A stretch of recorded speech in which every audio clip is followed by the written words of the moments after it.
السلام علیکم ورحمۃ اللہ وبرکاتہ۔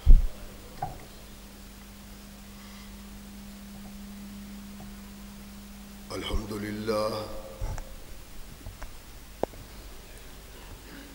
للہ نحمده ونستعینه ونستغفره ونؤمن به ونتوکل علیہ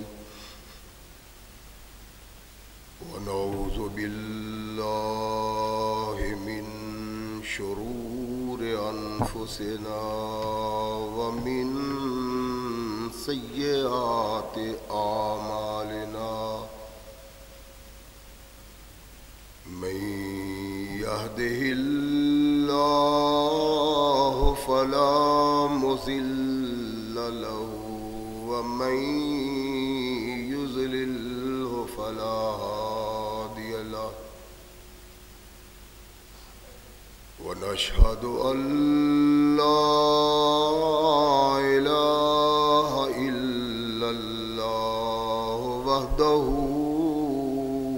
لا شريك له ونشهد أن محمدا عبده ورسوله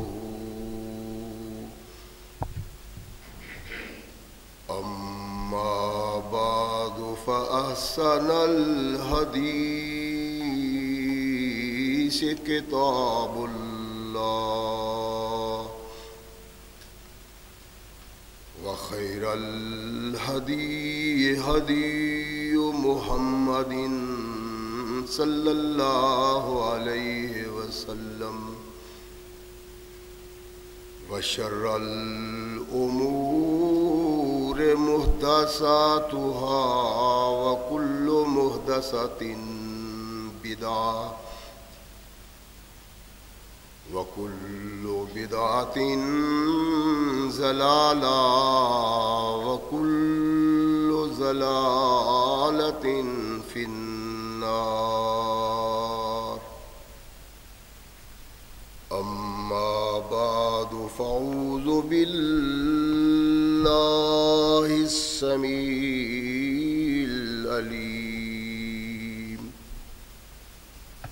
من الشيطان الرجيم من همزه ونفخه ونفثه بسم الله الرحمن الرحيم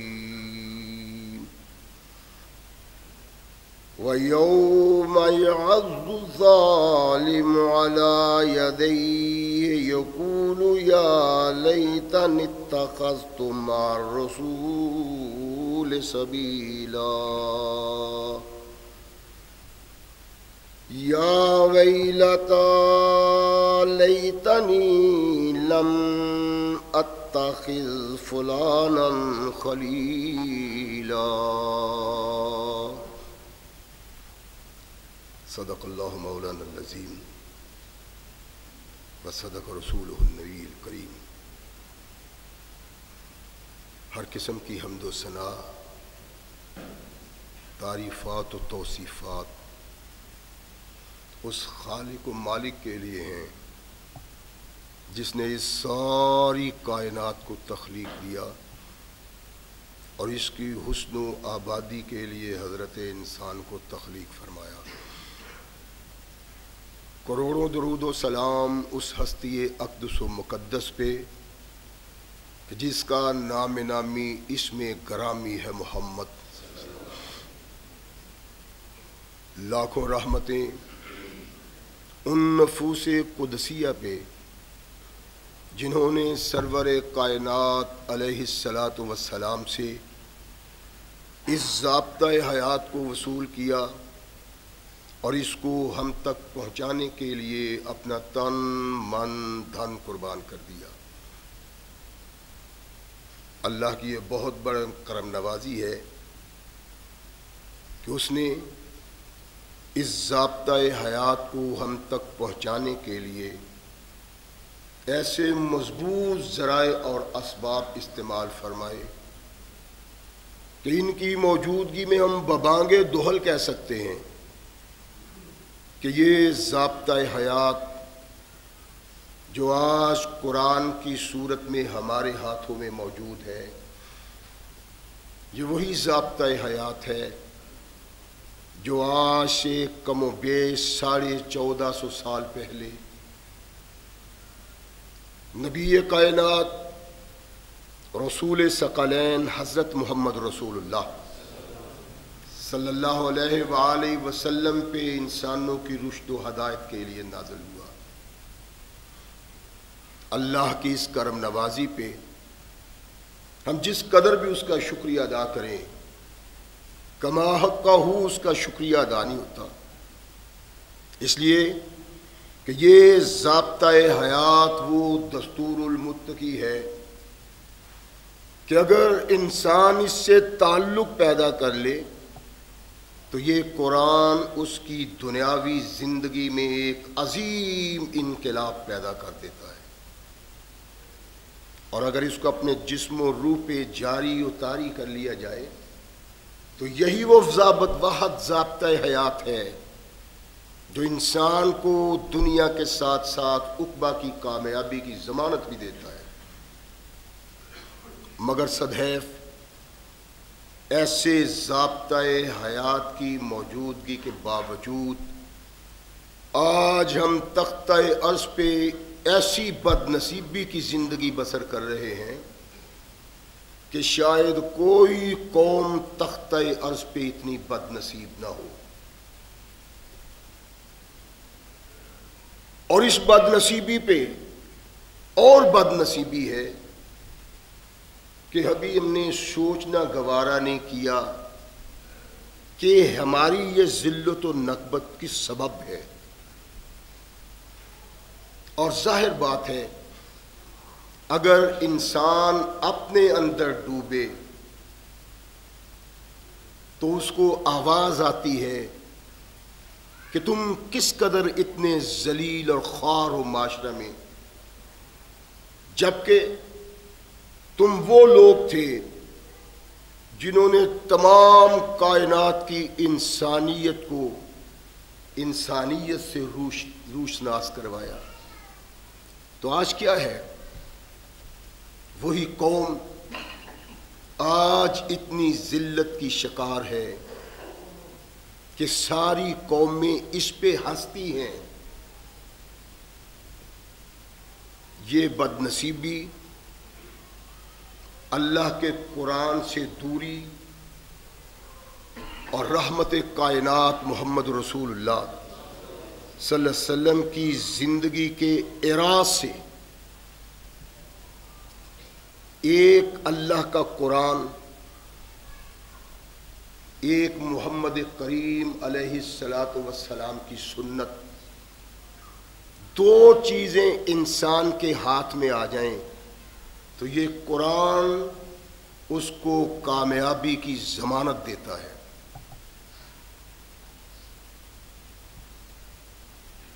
اللہ کا قرآن آسمان سے ہماری رہنمائی کے لیے آیا، اور جس نے بھیجا وہ انسانی فطرت کو ترتیب دینے والا ہے۔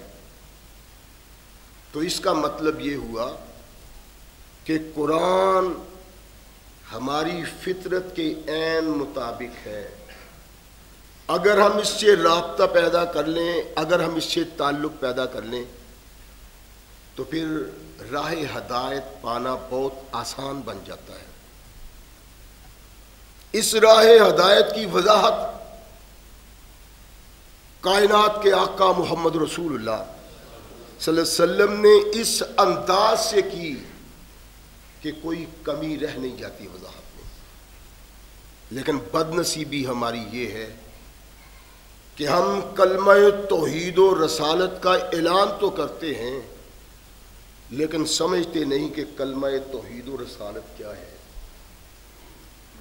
اللہ فرماتے ہیں لا الہ الا اللہ، اللہ کے علاوہ کائنات میں کوئی معبود نہیں، کوئی حاجت روا نہیں، کوئی مشکل کشا نہیں، کوئی خالق و مالک نہیں اللہ کی وہ ذات ہے جس کے چاہنے کے بغیر درخت کا پتا بھی نہیں ہلتا، اور ایک ذات ہے کائنات کے آقا محمد رسول اللہ صلی اللہ علیہ وسلم کی کہ جس کے بغیر کائنات میں کوئی ایسا انسان نہیں کہ اس سے عطائیت کا رشتہ وابستہ کیا جائے۔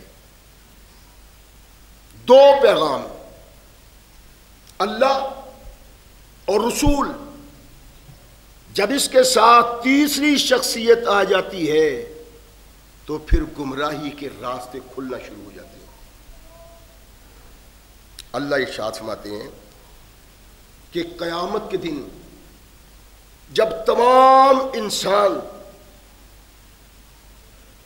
اپنی اس حالت پہ نگاہ ڈالیں گے جو اس وقت ہو رہی ہوگی، قرآن کہتا ہے پھر کیا ہوگا؟ یعض الظالم علی یدیہ،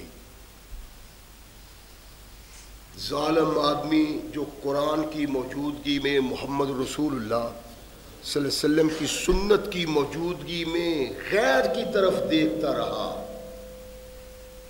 جو غیر کی آواز سنتا رہا، فرمایا وہ اپنے ہاتھوں کو کاٹے گا اور کہے گا کیا؟ یا لیتا نتخذت مع رسول سبیلا، کاش میں نے رسول کا راستہ نہ چھوڑا ہوتا۔ غور فرمانا ہے میرے ساتھ چلتے چلتے، میں کیا عرض کرنا چاہتا ہوں آپ کے سامنے۔ قیامت کو جب یہ شخص اپنے حالات کو دیکھے گا اس وقت اپنے ہاتھوں کو کاٹے گا اور کہے گا کاش میں نے محمد کا راستہ نہ چھوڑا ہوتا صلی اللہ علیہ وسلم۔ اور پھر یہی نہیں ہے، اللہ نے واضح طور پہ بتلا دیا ہے کہ تمہارے تعلق، تمہاری رشتہ داریاں، تمہارے عزیز و اقارب، تمہارے دوست، جن سے تعلق پیدا کر کے، جن کی مجلس اور محفل اختیار کر کے تم اللہ اور رسول کو بھول گئے ہو نا، اس وقت تم کہو گے یا لیتنی لم اتخذ فلانا خلیلا، کاش میں نے فلاں کو اپنا دوست نہ بنایا ہوتا، اس کی مجلس میں نہ بیٹھا ہوتا، اس کی محفل میں نہ بیٹھا ہوتا۔ کیوں؟ اس لیے کہ اس نے مجھے قرآن سے دور کر دیا اور محمد الرسول اللہ کی سنت سے دور کر دیا۔ اور یہ ایک حقیقت ہے کہ جو اللہ کے قرآن سے دور ہوا، جو رحمت کونین محمد الرسول اللہ کی سنت سے دور ہوا، وہ اللہ کی رحمت سے دور ہو جاتا ہے اور وہ جنت سے دور ہو جاتا ہے۔ جنت ملنی سبب ہے، قال اللہ وقال الرسول، اللہ کیا کہتا ہے اور محمد رسول اللہ نے کیا کہا ہے، وگرنہ جنت کا حصول جتنا چاہے انسان اپنے آپ کو مشقت میں ڈال کے ایسے بڑے عمل کرے دن رات، اللہ کہتا ہے میں وہ عمل قبول نہیں کروں گا جن اعمال پہ میرے محمد کی مہر نہیں ہوگی۔ سوچنے والی بات ہے، یہ بہت گہرا مسئلہ ہے، ہم اس پہ سوچ و بچار نہیں کرتے۔ یار اور دوست کی بنا پہ اللہ کے قرآن کی پرواہ نہیں، محمد رسول اللہ کی سنت کی پرواہ نہیں۔ یار اور دوست کی بنا پہ، رشتہ دار عزیز و اقارب کی بنا پہ سنت رسول میں ڈنڈیاں مارتے ہیں، قرآن کے مطالب میں ڈنڈیاں مارتے ہیں اور رقیق قسم کی تعویلیں کر کے، جاہلانہ تعویلیں کر کے اللہ کے قرآن کو پس پش ڈالنے کی کوشش کرتے ہیں اور محمد رسول اللہ کے فرمان میں۔ رحمت کائنات علیہ الصلوۃ والسلام نے انہی آیات کی وضاحت کی۔ اصل میں اللہ کے نبی ارشاد فرماتے ہیں ایھا الناس، او لوگوں، محمد کی بات ذرا توجہ کے ساتھ سنو۔ میں تم میں کوئی انسان ایسا نہ پاؤں جس کے سامنے بیان ہو کہ یہ محمد رسول اللہ نے حکم دیا ہے اور یہ محمد رسول اللہ نے منع کیا ہے. میرا حکم اس کے پاس آ جائے, میری نفی اس کے پاس آ جائے, پھر وہ کہے کہ ما ندری ما ھذا, او مبلغ, او واعظ, تبلیغ کرنے والے مقرر, یہ جو تو کہہ رہا ہے ہم نہیں سمجھتے یہ کیا ہے. عندنا کتاب اللہ لیس ھذا فی, جو تو مسئلہ بیان کر رہا ہے قرآن ہمارے پاس ہے, اللہ کی کتاب ہمارے پاس ہے, یہ اس کتاب میں تو نہیں ہے. اللہ کے نبی کہتے ہیں میں نہ پاؤں ایسے انسان کو. اس کا مطلب کیا ہے؟ یعنی کہ یہ انسان جو ایسا ہو سکتا ہے وہ مسلمان ہوگا, ایمان اس کے دل میں ہوگا, سوچ مثبت ہوگی, لیکن سوچ ہوگی کیا کہ میں قرآن پہ عمل کر رہا ہوں, یہ جو تم سنا رہے ہو یہ تو قرآن میں نہیں. آقا نے ارشاد فرمایا کہ یہ محمد کہہ رہے ہیں صلی اللہ علیہ وسلم. اس کی طرف خیال رکھو. اوتی تو کتاب ہو, میں کتاب دیا گیا ہوں, وما یعدلہ, اور کچھ اور جو کتاب کے علاوہ ہے, قرآن کے علاوہ ہے.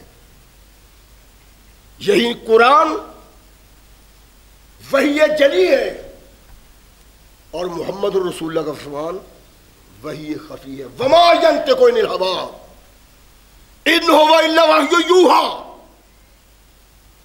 قرآن کی بات کرتے ہو, تمہاری سمجھ میں یہ مسئلہ نہیں آتا جو اللہ نے ارشاد فرمایا ہے, تم نے سنا نہیں, اب تو سن لیا نا. یہ ثقلین کے تاجدار محمد رسول اللہ کا فرمان ہے. فرمایا کتاب تمہارے پاس ہے وہ جو مجھ پہ نازل ہوئی, وما یعدلہ, یہ تمہارے ہاتھوں میں ہے, یہ تمہارے سامنے ہے. میں تمہیں بتلاتا ہوں کہ کچھ وہ بھی وہی اللہ کی طرف سے آتی ہے جو تمہارے سامنے نہیں, وہ محمد اپنے الفاظ میں بیان کر دیتے ہیں. ایسا وقت آنے والا ہے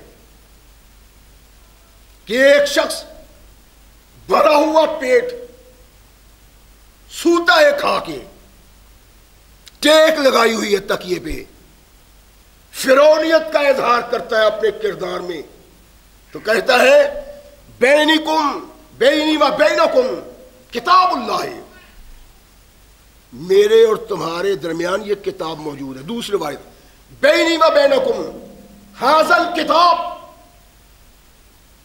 یہ کتاب میرے اور تمہارے درمیان کافی ہے. فما کان فیہ من الحلال فأحلنا وما کان فیہ من الحرام حرمنا, جو اس کتاب میں ہے حلال وہ ہمارے لیے حلال, جو اس کتاب میں حرام ہے وہ ہمارے لیے حرام. ارشاد فرمایا الا انہ لیس کذالک, یہ بات کہنے والا بہتان باندھتا ہے, باغی ہے قرآن کا, باغی ہے محمد رسول اللہ کا.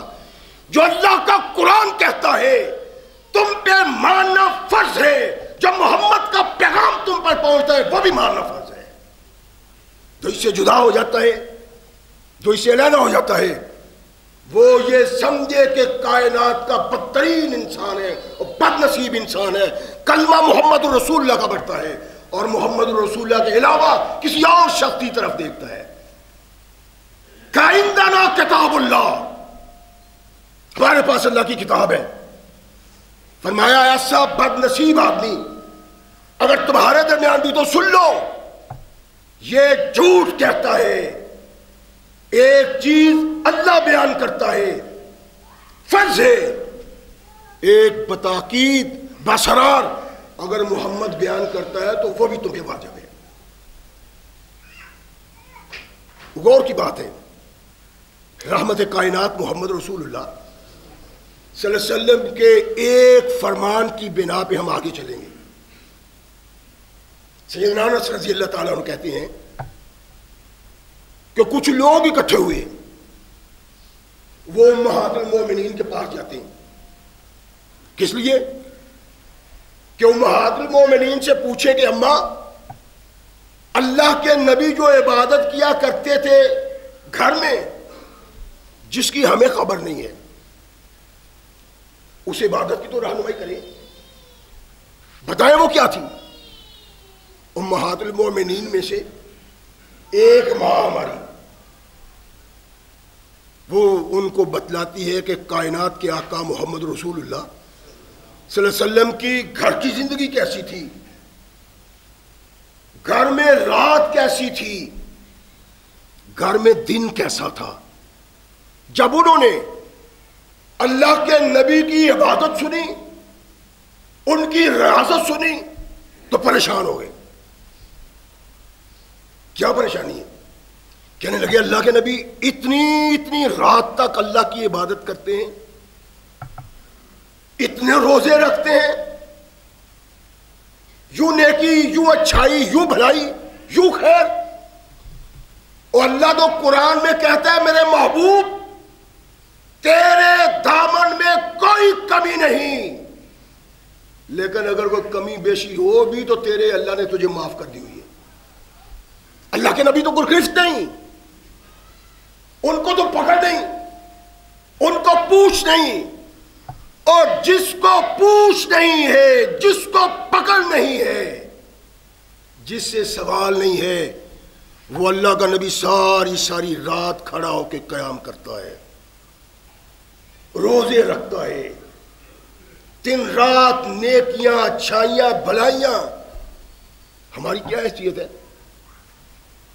انس کہتے ہیں کہ ان میں سے ایک کہتا ہے لا اتزوجو، میں نے شادی نہیں کرنی، شادی کے بکھیڑے میں کیوں پڑ جائیں، شادی کریں گے بیوی کے لیے وقت نکالنا پڑے گا، بچے پیدا ہوں گے ان کے لیے وقت نکالنا پڑے گا، کمائی کر کے لہانا پڑے گی، تو میں اسی پریشانی میں مبتلا ہوں گا۔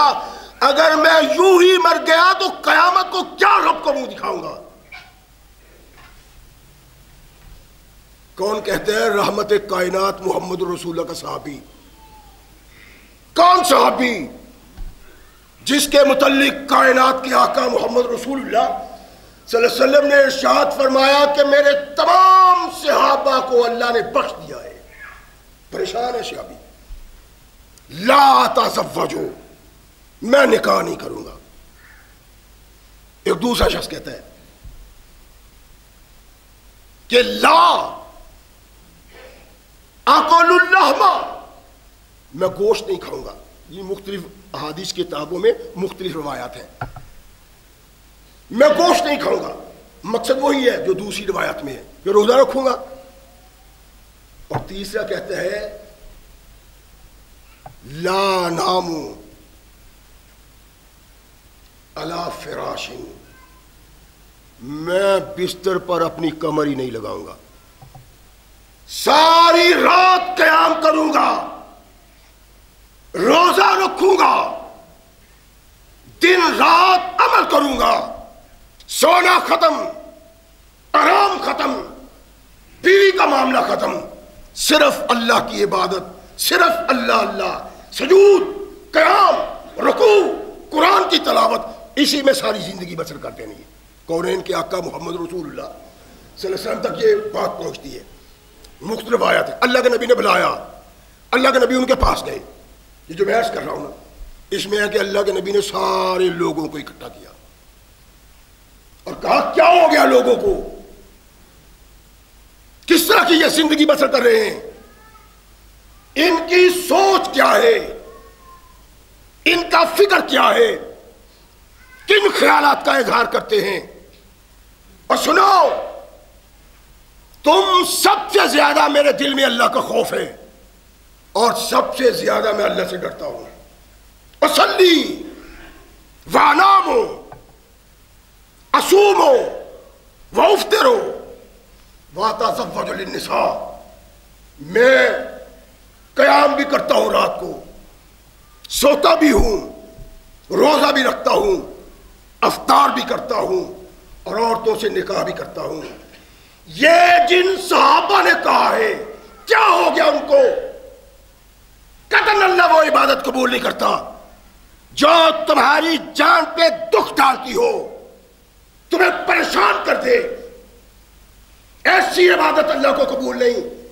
میں رب سے ڈرتا ہوں، قیام بھی کرتا ہوں، آرام بھی کرتا ہوں، روزہ بھی رکھتا ہوں، افطار بھی کرتا ہوں اور میں عورتوں سے نکاح بھی کرتا ہوں. میرے صحابہ تمہارا یہ اعلان غلط ہے. اور کہتا کون ہے؟ محمد رسول اللہ. کہا کس بات پہ؟ صحابہ کو ٹوکا کس بات پہ؟ صحابہ کو تنبیہ کس بات پہ کی؟ اس نیکی کی بنا پہ جس نیکی کو دن رات کرنے کا انہوں نے ارادہ کیا، اس روزہ کی بنا پہ جو متواتر رکھنے کا اعلان کیا اور اللہ کی عبادت کے لیے فارغ ہونے کو نکاح سے انکار کر دیا. کائنات کے آقا محمد رسول اللہ صلی اللہ علیہ وسلم نے ارشاد فرمایا یہ میں سب کچھ کرتا ہوں، فمن رغب عن سنتی فلیس منی. اور قرآن پڑھنے والے، رات کو قیام کرنے والے، شادی کا انکار کرنے والے، یوں عبادت میں مصروف ہو جانے والے، فمن رغب عن سنتی فلیس منی، یہ میری سنت نہیں. جو اس کو اپناتا ہے اس کا محمد سے کوئی تعلق نہیں. ارادہ کیا کیا انہوں نے؟ ہم تو سوچ بھی نہیں نہ سکتے، ہمارے تو فکر میں نہیں آ سکتا، کبھی ہماری اس طرف توجہ ہو ہی نہیں سکتی. ہم تو اصل بھی نہیں پڑھتے اور ہم فرائض بھی نہیں پڑھتے. اللہ کے نبی نے اللہ کے نبی کے صحابہ نے نوافل کی بات کی اور اس انداز سے بات کی تو کائنات کے آقا محمد رسول اللہ صلی اللہ علیہ وسلم نے ارشاد فرمایا یہ میں نہیں کرتا، میں یوں کرتا ہوں، فمن رغب عن سنتی فلیس منی. جو میری سنت پہ عمل نہیں کرتا. غور کرنا اس بات پہ، میں آج کیا کرنا چاہتا ہوں. یہ کیا سنت ہے کہ اللہ کے نبی نکاح بھی کرتے ہیں؟ سنت کیا ہے؟ اللہ کے نبی رات کو قیام بھی کرتے ہیں اور سوتے بھی ہیں. سنت کیا ہے؟ اللہ کے نبی روزے بھی رکھتے ہیں اور افطار بھی کرتے ہیں. تو صحابہ نے کیا کہا؟ افطار بھی نہیں کرنی، روزے رکھنے ہیں، سونا بھی نہیں، ساری رات جاگنا ہے، شادی بھی نہیں کرنی کہیں پریشانی نہ آ جائے. کونین کے آقا محمد رسول اللہ صلی اللہ علیہ وسلم نے یہ بتلا کے کہ یہ تمہاری بات غلط ہے. تیری قرآن کی تلاوت، تیرا رات کا قیام، تیرا صوم، صلات جو محمد کی سنت سے ہٹ کے ہے، اللہ کے ہاں کوئی اس کی گنجائش نہیں. یہ اس کے متعلق کہا ہے جس کی ترغیب دلائی ہے، قرآن پڑھو، رات کو قیام کرو، نوافل روزے رکھو. اس حد تک انہوں نے اعلان کیا تو کونین کے آقا محمد رسول اللہ ناراض ہو گئے اور فرمایا من رغب عن سنتی فلیس منی. ہم نے کبھی سوچا ہے؟ یہ کردار صحابہ کا اپنے سامنے رکھیں، اپنے پیش نگاہ رکھیں. دیکھیں، میں نے آج جو گزارش کرنی ہے نا، اللہ کے نبی کی اس سنت کے متعلق گزارش کرنی ہے جس میں کسی نے کوئی اختلاف ہی نہیں کیا. رفع الیدین کی میں نے بات نہیں کرنی، اس لیے کہ ہم کہتے ہیں کہ رفع الیدین ضروری ہے. اللہ کے نبی نے ساری زندگی کیا ہے. احناف کہتے ہیں نہیں کوئی ضروری نہیں ہے، بلکہ اللہ کے نبی نے اس کو ویسے ہی ترک کر دیا ہے، کرنا ہی نہیں چاہیے. حدیث ان کے بھی پاس ہے، حدیثیں ہمارے بھی پاس ہے، اگرچہ احادیث میں فرق ہے. ہماری با کمال اکمل احادیث ہیں، وہاں اس کمال کی حدیث نہیں ہے. ایک آدمی کہتا ہے کہ میں زیر ناف ہاتھ رکھوں گا، حدیث کہتے ہیں ہم سینے پہ ہاتھ رکھیں گے. اس کی بات میں نے نہیں کرنی. اس لیے کہ ان کے پاس بھی احادیث ہیں، اگرچہ ان کی حیثیت کوئی نہیں، ہمارے پاس بھی احادیث ہیں۔ آج آپ کے سامنے وہ بات رکھنی ہے جو کونین کے آقا محمد رسول اللہ صلی اللہ علیہ وسلم کا حکم ہے۔ اللہ کے نبی نے بتکرار بسرار اس کا حکم دیا ہے، لیکن ہم اتنے بد نصیب ہیں کہ ہم اس طرح توجہ ہی نہیں دیتے۔ رحمت کائنات علیہ الصلوۃ والسلام ارشاد فرماتے ہیں، ایھا الناس، اے میرے صحابہ، صفیں سیدھی بناؤ۔ فرمایا اگر تم نے اپنی صفوں کو درست نہ کیا تو اللہ تمہارے دلوں میں اختلاف ڈال دے گا۔ والذی نفسی بیدہ، مجھے اس اللہ کی قسم جس کے قبضہ اختیار میں محمد کی جان ہے، انی لارى الشیطان یدخل فی خلل الصف۔ کون کہتا ہے؟ کائنات کا آقا، جس سے بڑھ کے زمین پہ کوئی صادق پیدا ہی نہیں ہوا۔ وما ينطق عن الهوى ان هو الا وحی یوحی۔ محمد اپنے بات سے، زبان سے کوئی بات نہیں کرتے جب تک آسمان سے پیغام نہ آ جائے کہ محمد تو نے یہ کہنا ہے صلی اللہ علیہ وسلم۔ یہ پیش نگاہ رکھیں، انی لارى الشیطان یدخل فی خلل الصف، میں نے شیطان کو دیکھا ہے، قسم اٹھاتے ہیں محمد رسول اللہ، اس سے بڑھ کے اور کیا بات ہو سکتی ہے؟ اگر اس سے بندہ اختلاف کرتا ہے تو کائنات میں کون سی چیز ہے جس سے اختلاف کر کے وہ اپنی عاقبت کو برباد نہیں کرتا؟ مجھ سے اختلاف کرو، امامان کرام سے کرو، تابعین سے کرو، صحابہ سے کرو، صدیق اکبر سے کرو، ان کی بات سن کے دلائل سے اختلاف کر سکتے ہو، لیکن محمد کی بات سن کے اختلاف کرنے کی گنجائش ہی کوئی نہیں۔ جو گنجائش پیدا کرتا ہے، فرمایا فمن رغب عن سنتی فلیس منی، اس کا محمد سے تعلق ہی کوئی نہیں۔ اللہ کے نبی نے ارشاد فرمایا کہ صف میں جو رکھنا ہوتا ہے نا دو آدمیوں کے درمیان، قسم اٹھا کے کہا، قسم اٹھا کے، والذی نفسی بیدہ، اس اللہ کی قسم جس کے قبضہ اختیار میں میری جان ہے، شیطان اس رخمے میں گھس جاتا ہے۔ اس بنا پہ رحمت کائنات نے ارشاد فرمایا کہ ایسے صف بناؤ جیسے چونا گچ دیوار ہوتی۔ چونا گچ دیوار کیا ہے؟ اس میں کوئی رکھنا نہیں ہوتا، اس میں کوئی تراس نہیں ہوتی، صاف پتہ چلتا ہے کہ کلی ہوئی ہے، چونا ہوا ہے۔ فرمایا اس طرح کھڑے ہو جاؤ۔ تو مقصد کیا تھا؟ آپس میں یوں مل کے کھڑے ہو کہ یہاں کوئی دراز نظر نہ آئے، رکھنا نظر نہ آئے، اور جو رکھنا دو انسانوں کے درمیان ہوتا ہے، میرے آقا نے، کائنات کے مولا نے قسم اٹھا کے کہا کہ اس میں شیطان داخل ہو جاتا ہے۔ کیا ہم نے کبھی خیال کیا ہے کہ سنت پہ اللہ کے نبی محمد رسول اللہ ان کے فرمان پہ عمل کرنا کس پہ؟ اختلافی کی بات نہیں۔ میں نے پہلے بھی کہا تھا کئی بار کہ تمام لوگوں کو اس بات کا چیلنج، لڑائی والی تو بات نہیں نا، اختلاف والی تو بات نہیں نا۔ اور اللہ کے بندو، کوئی کسی کو گمراہ کرتا ہے نا تو قرآن کہتا ہے کہ گمراہ ہونے والا تو جہنم میں جائے گا ہی، جس نے گمراہ کیا ہے وہ بھی جائے گا۔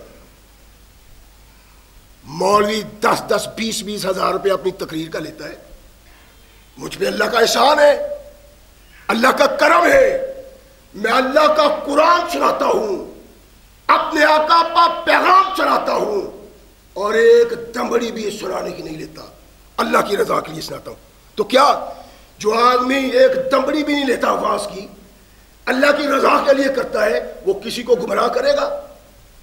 گمراہ وہ کرتا ہے جو مال و زر کماتا ہے اللہ کے نام پہ، قرآن کے نام پہ، محمد رسول اللہ کے نام پہ، وہ گمراہ کر سکتا ہے، اور ہوتے نہیں۔ عقائد یہودیانہ، عقائد عیسائیوں جیسے، عقائد مکہ کے کافروں جیسے تو ہیں مسلمان کے مسلمان۔ کیوں؟ اس لیے کہ ان کی رہنمائی وہ مولوی کرتا ہے جو قرآن سناتا ہے، جو محمد رسول اللہ کا فرمان سناتا ہے، اور مقصد کچھ نہیں سوائے دولت اکٹھا کرنے کی۔ میں تو نہیں چاہتا، تو کیا یہ میں چاہوں گا کہ آپ کو گمراہ کر کے غلط سنا کے اپنے اللہ کے دربار میں مجرم بن جاؤں؟ نہیں چاہتا۔ کیوں چاہوں گا میں؟ مجھے تو فائدہ بھی دنیاوی کوئی فائدہ نہیں، اور آخرت کا فائدہ میں لینا ہے کہ اللہ کی رضا کے لیے میں یہ سب کچھ کرتا ہوں۔ اللہ کے نبی نے کہا مل جاؤ، اور دو چیزیں ہیں جس کو رحمت کائنات محمد رسول اللہ نے ارشاد فرمایا، میری بات سنو، اگر میں کوئی چیز بیان نہیں نہ کرتا، اللہ کے نبی ارشاد فرماتے ہیں، تو اس کو قریدو نہیں۔ اس طرح قریدنے کی بنا پہ پہلی امتیں ہلاک ہوئی ہیں۔ وہ نبیوں سے سوال کرتے تھے، پھر جب جواب ملتا تھا اس سے اختلاف کرتے تھے، اس کی بنا پہ اللہ نے ان کو ہلاک کر دیا۔ فرمایا مجھ سے زیادہ سوال نہ کیا کرو، جو میں کہہ دوں ٹھیک ہے۔ فَإِذَا نَهَيْتُكُمْ عَنْ شَيْءٍ فَاجْتَنِبُوهُ وَإِذَا أَمَرْتُكُمْ بِأَمْرٍ فَأْتُوا مِنْهُ مَا اسْتَطَعْتُمْ۔ فرمایا جو تمہیں کہوں کرو، جس سے روکو رک جاؤ، اس لیے کہ میرے کہنے میں، میرے روکنے میں میری رضا شامل نہیں ہے، میرے اللہ کی رضا بھی شامل ہے۔ وَمَا يَنطِقُ عَنِ الْهَوَىٰ إِنْ هُوَ إِلَّا وَحْيٌ يُوحَىٰ۔ تو اللہ کے نبی علیہ الصلوٰۃ والسلام ارشاد فرماتے ہیں کہ مل کے کھڑے ہو جاؤ، ایسے جیسے چونا گچ دیوار ہوتی ہے۔ اس کا مطلب ہے کہ پاؤں سے پاؤں ملا کے کھڑے ہو جاؤ۔ اور صحابہ کہتے ہیں کہ جب رسول اللہ صلی اللہ علیہ وسلم نے یوں ہمیں بتاکید کہا، باصرار کہا، تو ہم اس طرح کھڑے ہوتے تھے کہ ٹخنا ٹخنے کے ساتھ، گھٹنا گھٹنے کے ساتھ، یعنی ساری پنڈلی اور کندھا کندھے کے ساتھ ملا ہوتا تھا۔ ہم کائنات کے آقا محمد رسول اللہ کے پیچھے کھڑے ہوتے، اور اللہ کے نبی اگر کچھ کمی ہوتی تو ہماری طرف توجہ کرتے، اور پھر اس سطر کو سیدھا کرتے، اس صف کو سیدھا کرتے۔ تو کونین کے آقا محمد رسول اللہ قسم اٹھا کے کہتے ہیں ہماری بد نصیبی نہیں ہے کہ ہم نہیں کھڑے ہوتے۔ او بھائی تو کیوں نہیں میرے ساتھ ملتا؟ آپ جی اپنی پڑھیں، دیکھیں گے آپ میں بہت سارے لوگ۔ چھوڑو، میں ان بد نصیب اہل حدیثوں کی بات کرتا ہوں جنہوں نے تمغہ امتیاز لگایا ہوتا ہے اپنے سینے پہ، اور کوئی عمل محمد رسول اللہ کی سنت کے مطابق نہیں ہے، یہ بھی نہیں کرتے، یہ بھی نہیں ملاتے۔ ایک شخص کو میں نے ساتھی کو جھاڑتے ہوئے کہا، تو بچہ تھا، بچہ بھی اتنا نہیں، نوجوان بالغ، کہتا تو نے میرے ٹخنے کو زخمی کر دیا ہے، اتنا ملا کے رکھا ہے۔ اور اس نے نہیں رکھا، اس کے آقا، کائنات کے خالق، اس کے پیغمبر محمد رسول اللہ نے کہا ہے اس طرح مل جاؤ جیسے چونا گچ دیوار ہوتی ہے، بیچ میں رکھنا نہیں ہونا چاہیے، ترار نہیں ہونی چاہیے، ترین نہیں ہونی چاہیے، اس طرح مل کے کھڑے ہو جاؤ۔ رحمت کونین محمد رسول اللہ صلی اللہ علیہ وسلم۔ میں نے بار عرض کیا ہے کہ اللہ کے بندو، تم سے پوچھا جائے تو کہتے ہیں ہمارے مولانا صاحب نے کہا ہے، ہمارے پیر صاحب نے کہا ہے، ہمارے امام صاحب نے کہا ہے۔ امام کی بات کرتے ہو، مولوی کی بات کرتے ہو، مرشد کی بات کرتے ہو، کائنات کے سب سے مرشدوں کے تاجدار محمد رسول اللہ صلی اللہ علیہ وسلم ارشاد فرماتے ہیں قرآن تمہارے سامنے پیش کیا جائے، میری احادیث کے مقابلے میں اس قرآن کو نہ مانو، اس لیے کہ قرآن اگر ویسے نہ بیان کیا جائے جیسے محمد رسول اللہ نے کہا تو قرآن کی کوئی حیثیت نہیں رہ جاتی۔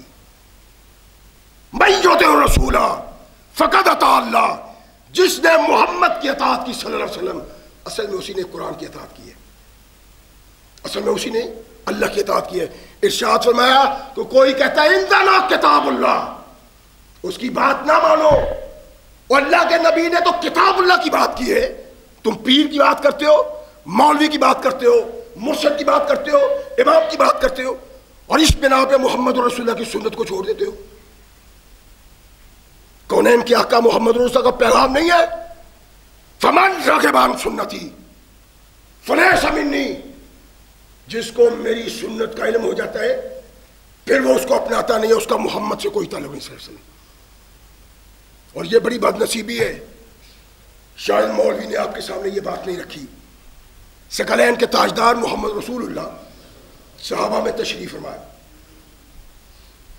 وہاں شاہ والذی نفس بیدہ، پہلی میں بھی قسم اٹھائی اللہ کے نبی نے، اس میں بھی، اور اللہ کے نبی اس چیز میں قسم اٹھاتے ہیں جس کے بغیر چارہ کار ہی نہیں ہوتا۔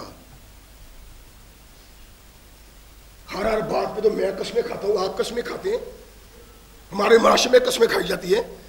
کونین کے آقا نے کروڑوں باتیں کی ہیں، لیکن کسی کسی بات پہ کہا ہے والذی نفس محمد بیدہ، والذی نفسی بیدہ، یہ کسی کسی بات پہ اللہ کے نبی نے کہا۔ اور وہ بات اگر انسان ترک کرتا ہے تو پھر وہ سوچے خود کہ اس کا انجام کیا ہوگا، جبکہ محمد رسول اللہ نے کہا ہے فمن رغب عن سنتی فلیس منی۔ صحابہ بیٹھے ہوئے، رحمت کائنات محمد رسول اللہ ارشاد فرماتے ہیں والذی نفسی بیدہ، میرے صحابہ مجھے اس ذات کی قسم جس کے قبضہ اختیار میں میری جان ہے۔ اور اللہ کے نبی جب یوں بات کرتے تھے نا، صحابہ کان کھڑے کر لیتے تھے، آنکھیں اٹھا کے محمد رسول اللہ کی طرف دیکھتے تھے کہ اللہ کے نبی کے منہ سے اب کیا نکلنے لگا ہے۔ قسم اٹھائی اللہ کے نبی نے، فرمایا لَتَدْخُلُنَّ الْجَنَّةَ كُلُّكُمْ،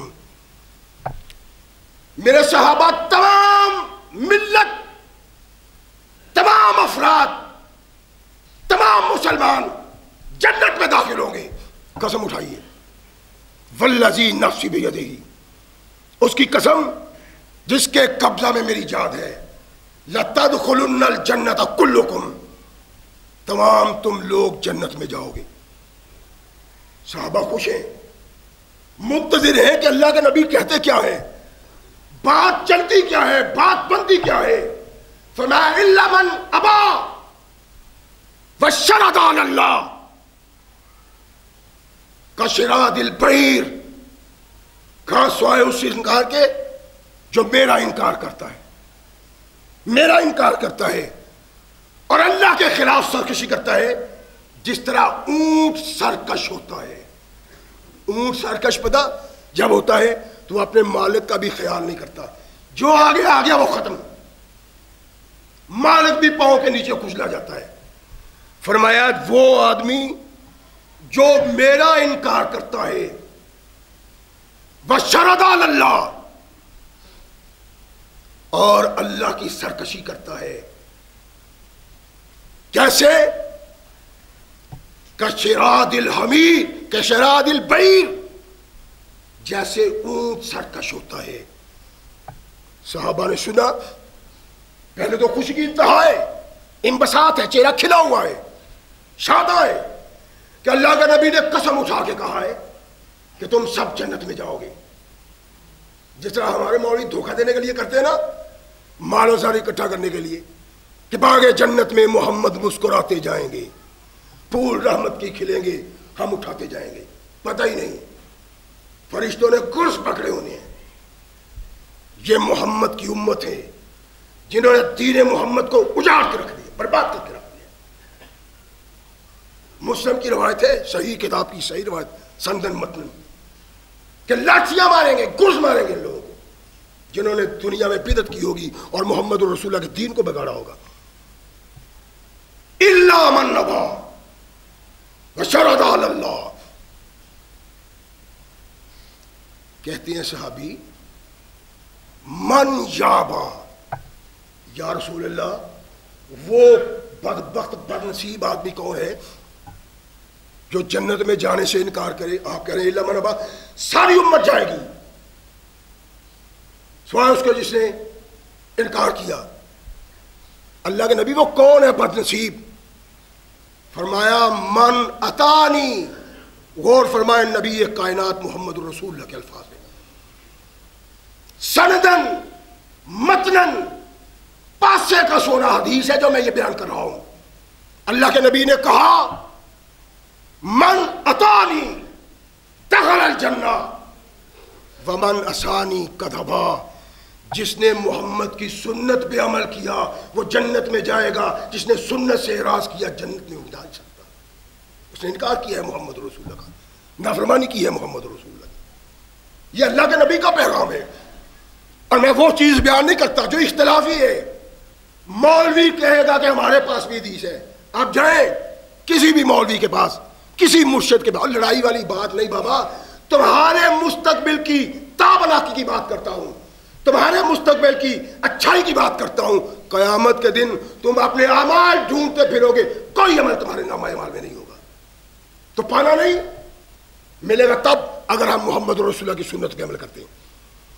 اللہ کے نبی نے ارشاد فرمایا کہ جو میری اطاعت کرتا ہے جنت میں داخل ہوگا، یعنی جو سنت پہ عمل کرتا ہے، سنت کو پیش نگاہ رکھتا ہے، مرنا جینا محمد کی سنت کے مطابق ہے، دخل الجنہ۔ جس کا نہیں وہ نہیں۔ دیکھیں عام طور پہ سارے مسلمان، بلکہ یہ جو اہل حدیث ہے نا، جنہوں نے ہاتھ میں لاٹھی پکڑی ہوئی ہے کہ جنت میں جانے کسی کو نہیں دینا، ان کا اپنا بھی حال یہی ہے۔ اللہ کے نبی محمد رسول اللہ صلی اللہ علیہ وسلم ارشاد فرماتے ہیں کہ اپنا کپڑا اپنے ٹخنوں سے اوپر رکھو، جو میں ہر جمعے کو کہتا ہوں ہر نماز کے بعد۔ یہ اللہ کے نبی علیہ السلام کا حکم ہے، وہ حکم ہے رسول اللہ کا، سنت ہے، رحمت کونین محمد رسول اللہ کی۔ لیکن بڑے بد نصیب لوگ ہیں، وہ دیکھیں جی کیا ضرورت ہے۔ اللہ کے نبی نے صحابی رسول کو، اپنے صحابی کو پکڑا، اس کی ٹانگوں کو پکڑا اور اس کی آدھی پنڈلی پہ ہاتھ یوں مار کے محمد رسول نے کہا مومن کا کپڑا یہاں تک ہوتا ہے۔ پھر آسائش دی، سہولت دی کہ نیچے کر لو، پھر ارشاد فرمایا کہ ٹخنوں سے اوپر کپڑا رکھو، جو ٹخنوں سے نیچے ہوگا جتنے جسم پہ وہ جہنم کی آگ میں جلایا جائے گا۔ میں کہہ رہا ہوں محمد رسول اللہ نے کہا ہے، جس سے تو عشق کا اظہار کرتا ہے اور ناعمل کرنے والے بھی چیزیں کرتا ہے محمد رسول اللہ کے عشق میں۔ یہ عشق ہے، عشق ہے محمد رسول اللہ کی بات کو ماننا۔ تم عجیب انداز کے بہانے کرتے ہو، فضول تعویلات، بیہودہ دلیلیں، اور جی یہ تو اس لیے تھا کہ آدمی تکبر نہ کرے، یہ تو اس لیے تھا، یہ تو اس لیے تھا، یہ مولویوں نے کیا کر دیا؟ وہ مولوی نے نہیں کر دیا، محمد رسول اللہ نے کیا۔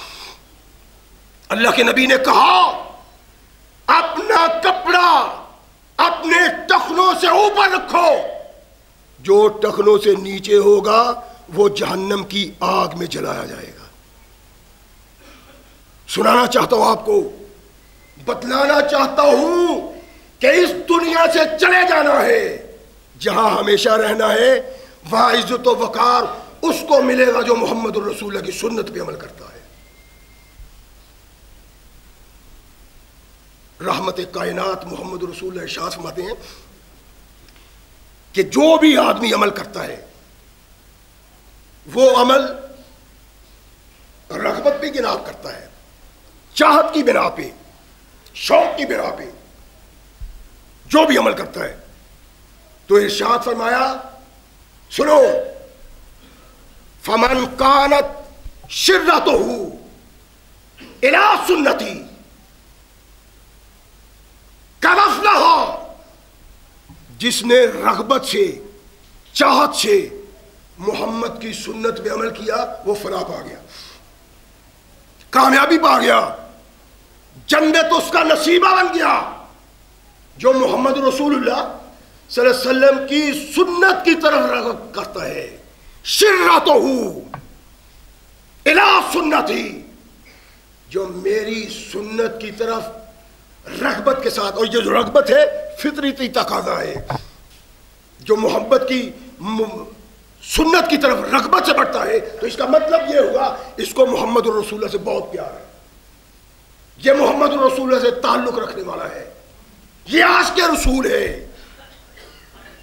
جو محمد رسول اللہ کی بات میں. اور فرمایا فمن کانت شرتہ الی غیر ذالک فقد ہلک، اور کونین کے آقا محمد رسول اللہ کا فرمان ہے، حرز جان بنائیں.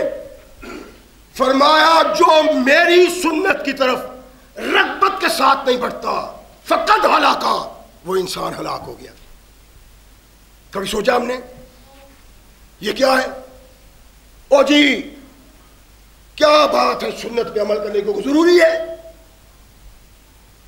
فرائض آدمی پورا کر لے تو بہت کافی ہے.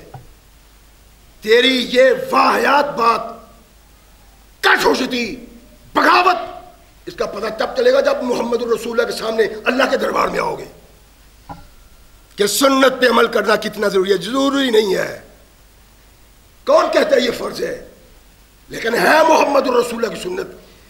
جس کے دل میں محمد رسول اللہ کی محبت ہے، جب تک وہ سنت پہ عمل پیرا نہیں ہوتا اس محبت کو اللہ کبھی قبول نہیں کرتا. رحمت کائنات محمد رسول اللہ صلی اللہ علیہ وسلم نے ارشاد فرمایا کہ میری سنت میرا طریقہ، اور قوم کو کیا کہا کہ جو اس پہ عمل نہیں نہ کرتا وہ ہلاک ہو جائے گا، جو سنت پہ عمل کرتا ہے وہ قیامت کو فلاح پا جائے گا، جنت کا وارث بن جائے گا. کیا ہم کرتے ہیں؟ اہل حدیث کیا رہنے والے، ایک اہل حدیث میرے پاس آتا ہے، اہل حدیث کہتا ہے جی اگر تھوڑی سی بتیاں لگا دی جائیں شادی کے وقت تو یہ اسراف تو نہیں ہے.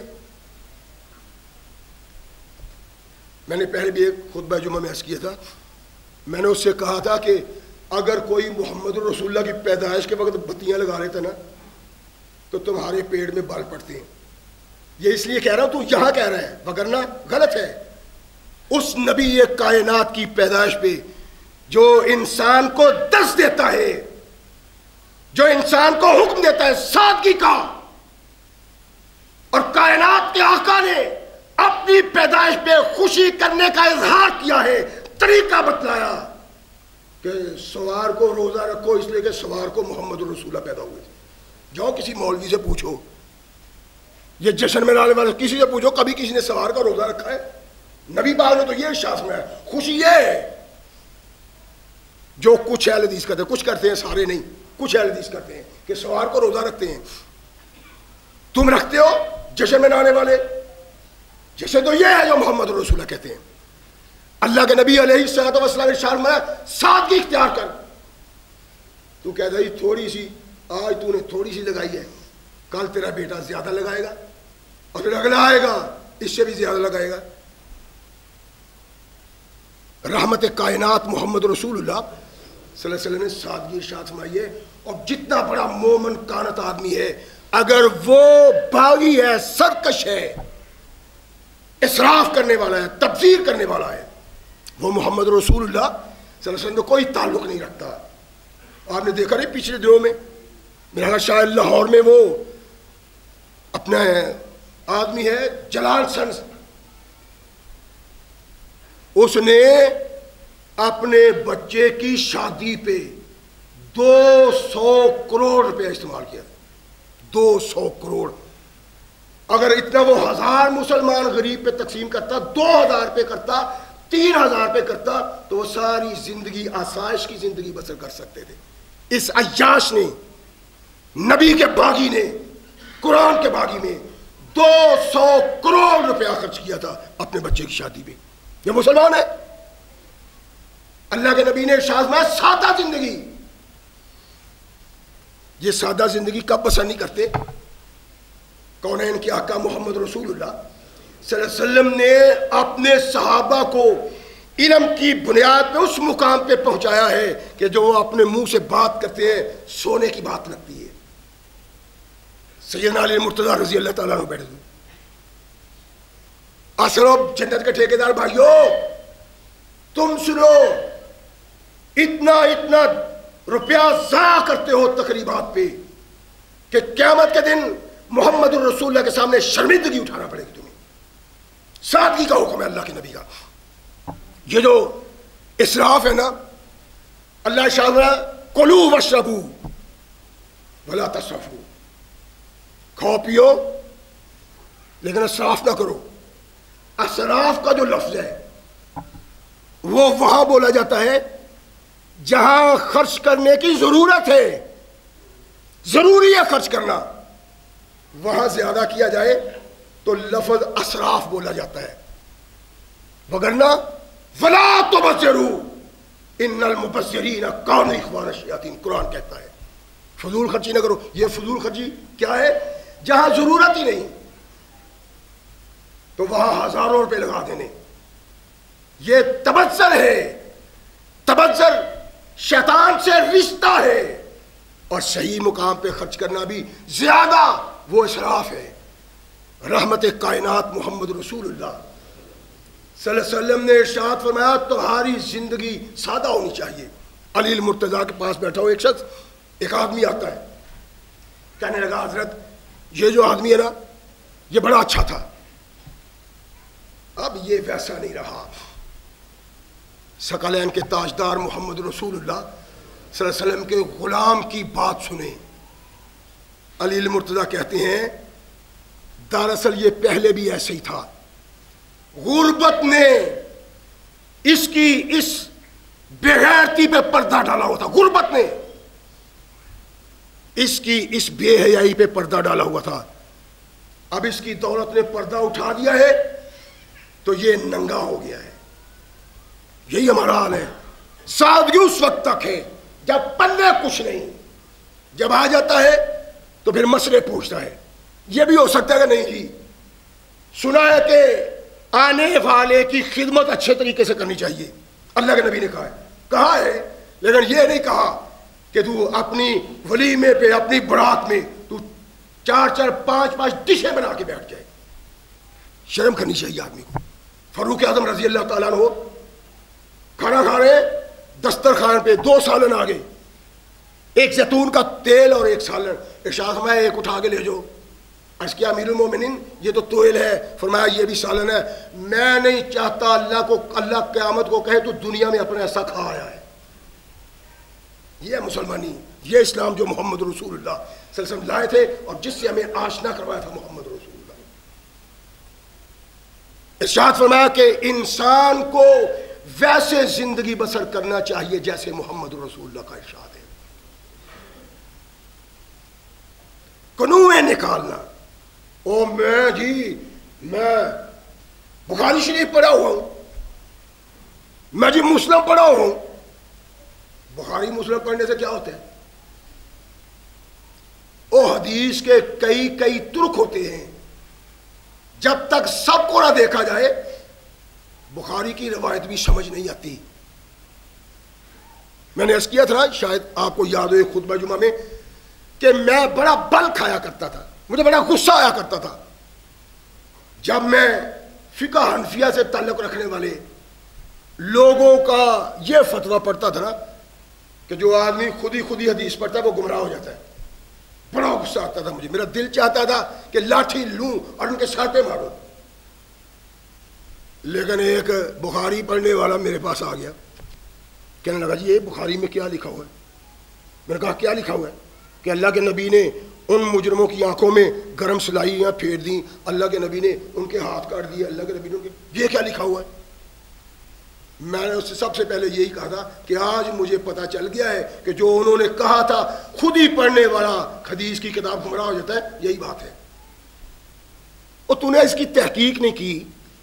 ایک کتاب ہے حدیث کی، دیکھو اس کے ترک کتنے ہیں، تمہیں پتا چل جائے گا کہ انہوں نے جو زیادتی نبی کائنات کے صحابی کے ساتھ کی تھی اس کی سزا وہی ان کو دی تھی.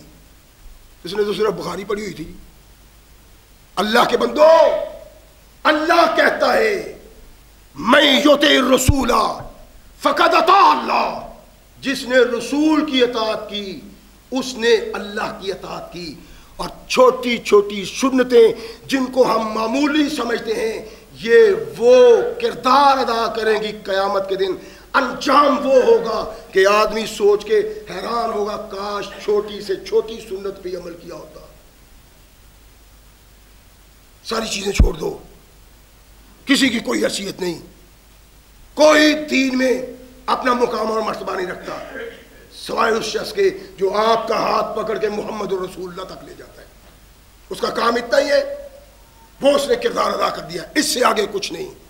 اس لیے کوشش کیا کریں جو معمولی آپ سنت سمجھتے ہیں، ہلکی سنت سمجھتے ہیں، اس سنت پہ عمل کریں کہ میرے آقا نے ارشاد فرمایا ہے جو میری سنت کے طرف رغبت سے بڑھتا ہے قد افلح ہے، میں محمد کہتا ہوں وہ نجات پا جائے گا. نجات اسی میں ہے کہ ہم زندگی کے ہر رخ میں محمد الرسول اللہ کے کردار کو دیکھیں، آقا کائنات کی سنت کو دیکھیں، اس کو اپنائیں.